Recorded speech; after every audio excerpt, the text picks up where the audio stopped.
From a heart-stopping struggle beneath icy waters with a monstrous creature's iron grip dragging her into the depths, to a chilling encounter surrounded by a tribe of hybrid beings in bone armor, this is the story of Ella's unforgettable journey. What began as a solo voyage into the unknown quickly transformed into a terrifying nightmare that would haunt her forever. Ella's story begins. Ella's story begins not with fear, but with adventure. From a young age, she dreamed of sailing solo around the world, driven by an unyielding spirit. Her father, an experienced sailor himself, taught her everything she needed to know about navigating the open seas, instilling in her not only skills, but also the bravery needed for such a journey. By the age of 23, she was ready. She had prepared her entire life for this voyage, and now it was her time to conquer the world on her own terms. However, little did she know, her dream voyage would soon turn into a chilling experience that would haunt her for the rest of her life. The fateful encounter. On a calm day during her journey, Ella found herself exploring the shore of a remote, isolated island. The sun was setting, casting an orange glow across the waves, creating an atmosphere of perfect peace. Everything seemed serene, but that peace was about to be shattered. As she walked along the shore, she heard a noise from the dense forest nearby. It was a heavy, ominous sound, like something large moving through the underbrush, just 10 feet away. And I heard a big, loud, heavy animal. It looked like a big gorilla. And that's when I just turned around, grabbed my necklace, and just prayed, please, God. Fear gripped her as she instinctively reached for the small cross hanging around her neck, a gift from her father. As she turned her head, she caught a glimpse of something massive and shadowy watching her from the forest. It seemed to move with her, and its eyes locked onto her every step. Her heart pounded, her pulse racing in her ears as she tried to process what she was seeing. Taken by the unknown. The trees closed in around her, and the world went dark. All those years of training on the open seas could not have prepared her for this. What should have been an adventure of discovery had quickly turned into a desperate struggle for survival against an unknown force. A village's warning. Days earlier, Ella had visited a secluded village on her route northeast from the Cook Islands. The locals were friendly, welcoming her with food and a place to rest. She had shared a meal with them at the village's only restaurant, chatting and enjoying their hospitality. But the atmosphere shifted when she mentioned her plan to sail to a nearby island. The villagers, who had been kind moments before, grew tense, urging her to avoid the island at all costs. They told her that even staying 10 miles away might not be enough to keep her safe. Confused by their intensity, Ella pressed them for details.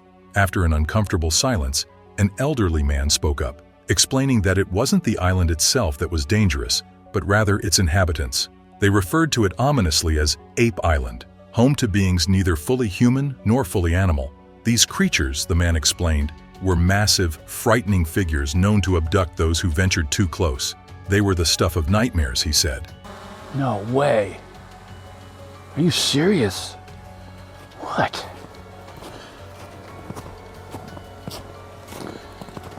What is that? The kind of legends that kept villagers from wandering too far. But Ella, armed with 2 degrees in biology and years of field research experience, was skeptical.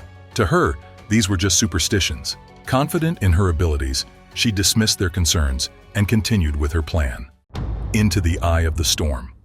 The next morning, Ella set sail, leaving behind the concerned villagers. The sea was calm, and her boat glided smoothly through the waters. Hours passed in peace, but as she approached the coordinates near Ape Island, the sea suddenly became eerily still. The wind that had carried her died down completely, and an oppressive silence filled the air, as if the ocean itself were holding its breath. The villagers' warnings echoed in her mind, but Ella was determined not to let fear control her. As she floated in this unnatural stillness, dark clouds gathered on the horizon, quickly rolling in.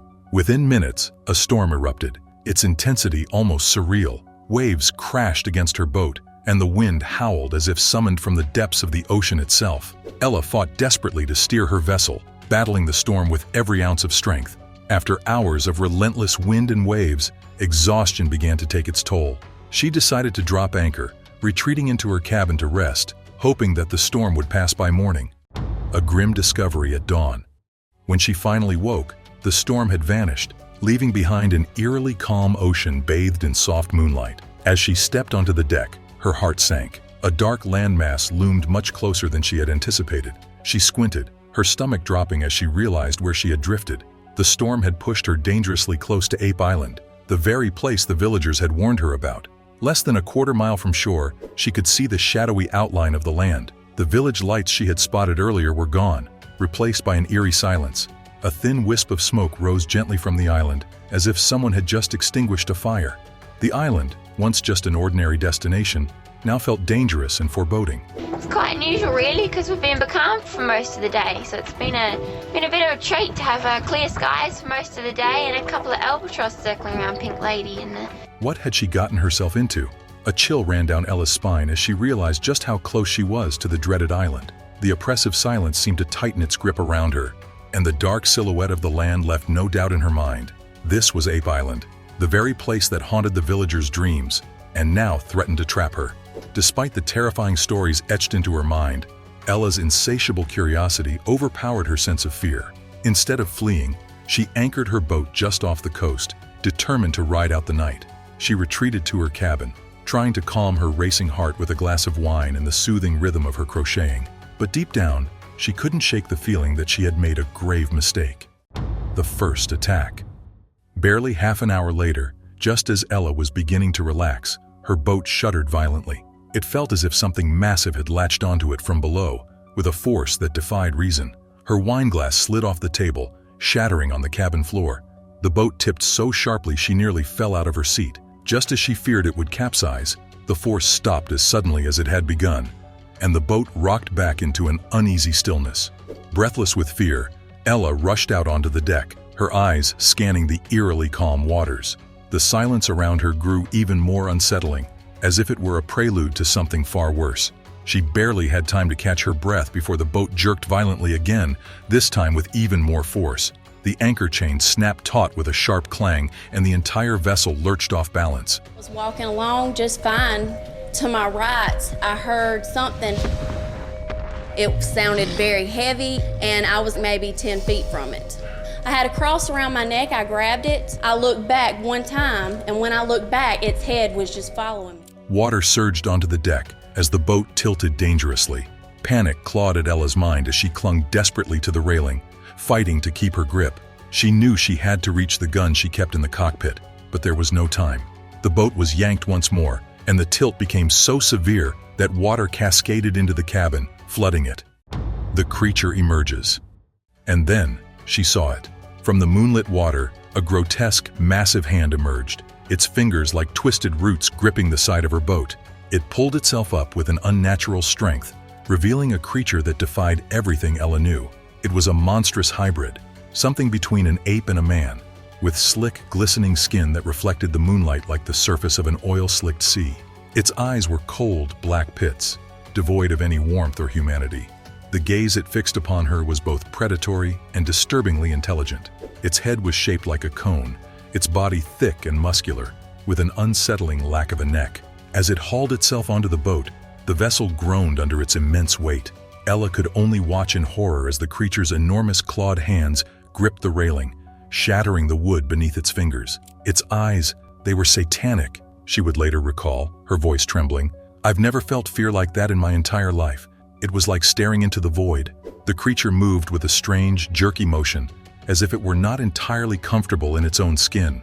And then, with one final bone-rattling lurch, the boat tipped over, sending Ella plunging into the icy depths below.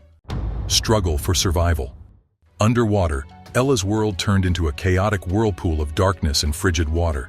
Disoriented, she fought to reach the surface, her lungs burning as she gasped for air.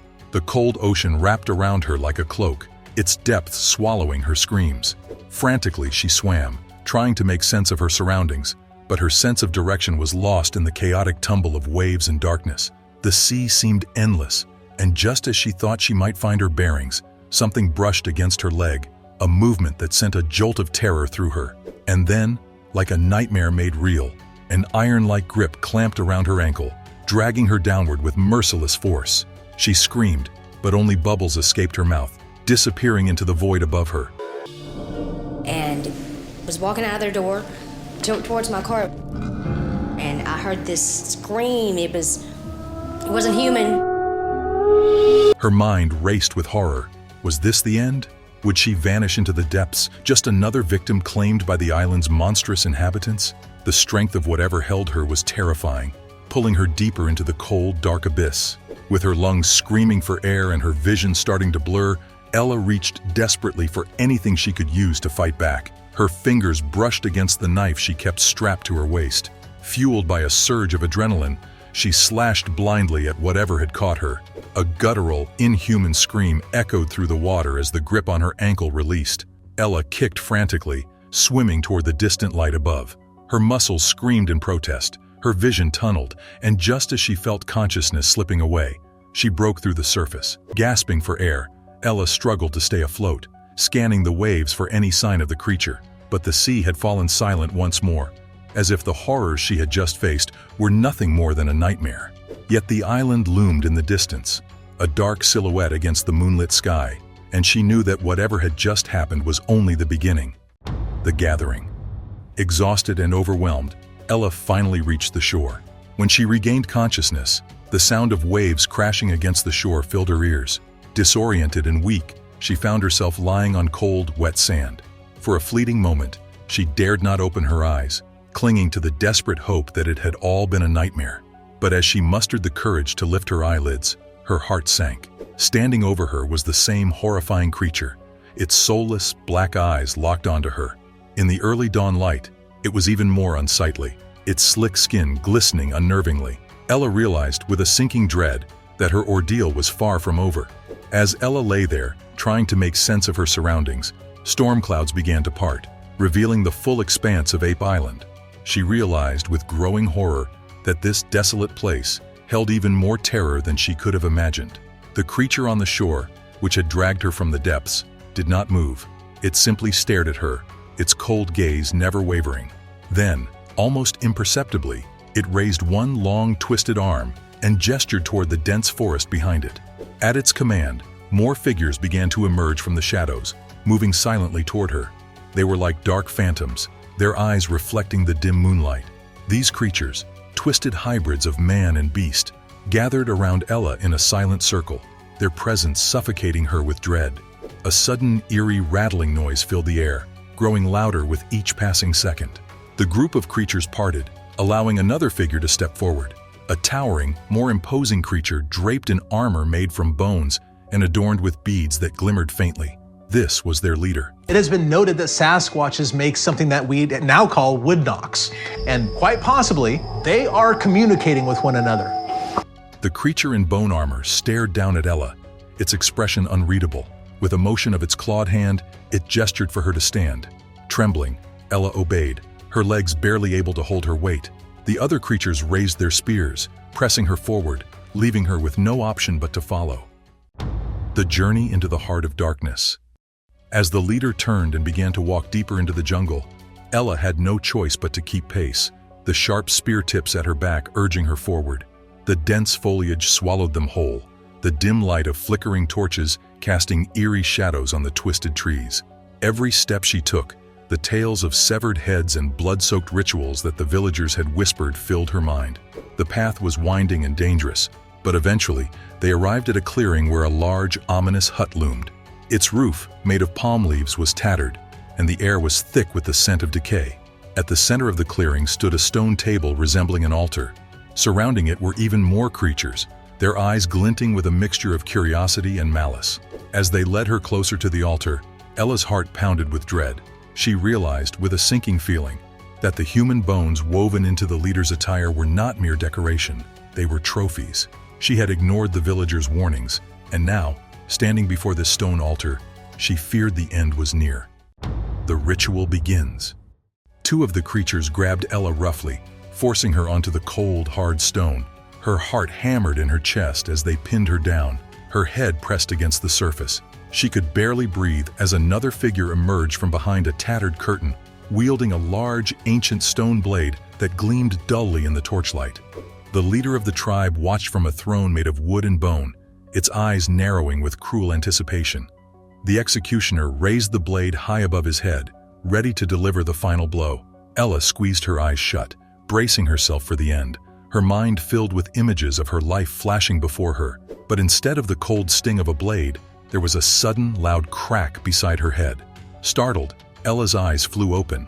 A coconut, split open, lay beside her on the stone altar. Confused, she turned to see the executioner grinning down at her. The tension in the air broke as the entire tribe erupted into laughter. The leader, who had seemed so imposing moments ago, was now shaking with mirth. A bizarre welcome. Ella lay there, utterly puzzled. The creatures that had seemed terrifying moments ago were now doubled over in laughter. The executioner extended the split coconut toward her. His monstrous face twisted into something resembling a smile. As Ella hesitantly accepted the coconut, the tribe cheered, their eerie rattles filling the air with a strangely festive tone. The leader in bone armor clapped a heavy hand on her shoulder, gesturing for her to follow him again. There have been cases of Sasquatches going after humans as a food source.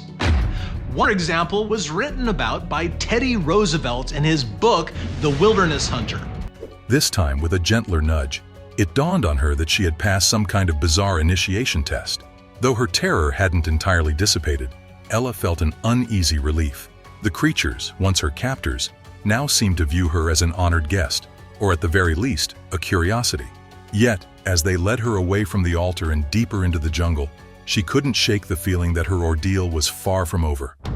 A delicate alliance. The next morning, the leader guided her to a bench, gesturing for her to sit beside him. A young tribe member, who spoke halting English, stepped forward to translate, adding a dramatic flair to the interaction.